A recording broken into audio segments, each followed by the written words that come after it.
Inflation in the United States has jumped 7% over the last 12 months. Ashoka Soni from our sister network, Fox Business, breaks it down. And Cheryl, that number is sky high.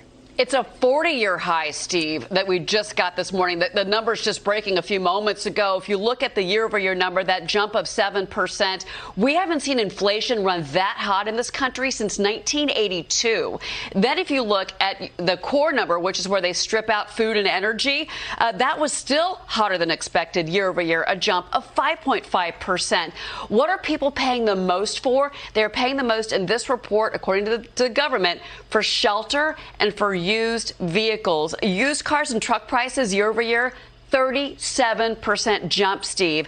As far as shelter, that was a huge jump. And then also, if you look at apparel year over year, a jump of almost 6% for clothing. This is what everybody needs. And this is inflation. This goes against the story of higher wages, which we got that data last Friday morning. So that tells us, sure, wages are up over the last year, but what they're paying, what especially these low-income families are paying for everything that they need, whether it is food or gasoline or their rent, those numbers are jumping really quick. Gasoline prices year over year, I don't need to tell you this because you see it at your gas pump, a jump of 50% year over year for gasoline prices, Steve.